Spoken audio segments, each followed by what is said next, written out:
All right, game 3 between the Mavs and Jazz. Series tied 1-1, series shifting to Salt Lake City. Mavs haven't won in Utah in 6 years. That's a string of 11 straight losses. No Luka for game 3. What's your approach now if you're Utah, knowing that you do not have to worry about Luka Doncic? Yeah, well, first it's relief, and second, if you're Quinn Snyder, the message is, guys, we were a top 4 team in the Western Conference over the course of the year. For the most part, we didn't finish there. All of our metrics say we can be great, and we know what we're capable of if we play as a basketball team. With all respect to Jalen Brunson and the rest of that team, Luka is the second most important player statistically in the NBA to his team. Not being out there should make the Mavericks much less than a playoff contender. This is a Utah team that has championship aspirations. They got to go out there and finally actually play like it. All right, so they come back home, and you could argue that they really should be up 2-0. They're not. It's 1-1. Right. What's the decision? What's the result? How's this game decided?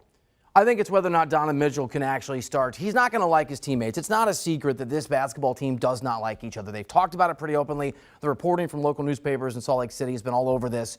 But they have to play together. Donovan Mitchell has taken 29 and 30 shots in the first 2 games and been wildly inefficient. If you've watched these games, he's put his head down, hasn't looked for his teammates. He is incredible historically in the postseason. He scores 7 more points per game in the postseason in his career than he does in the regular season. But he's done that in the past, trusting his guys, moving the basketball, waiting for the right shot. Donovan Mitchell has to be a leader and not a hero ball superstar if this team's going to play well. And I think it speaks to the deeper issue.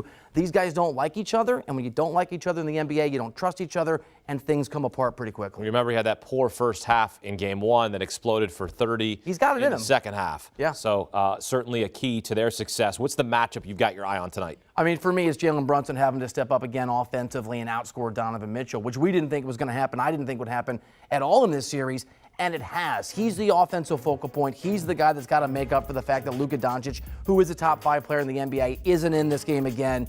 And if Brunson can outscore Mitchell again, which is Brunson playing great and frankly Mitchell doing the things he shouldn't be doing and being inefficient, the Mavericks, who are big dogs, could have another chance. Jalen Brunson pumped in a career-high 41 points in Game 2, certainly picking up the slack without Luka Doncic. As you take a look at this series and what it's been as they've gone to Salt Lake City, it has not been great for the Mavs. They haven't won in Utah in 6 years, a string of 11 straight losses, and it's home sweet home for the Jazz. 14-2 since the start of February, looking to make it 15-2 tonight and take a 2-1 series lead against the visiting Mavs. Do you want a sports network that delivers everything that matters about the game? The highlights, the picks, the instant analysis, no yelling, no fake debates, no politics. Hit the subscribe button and never miss a moment.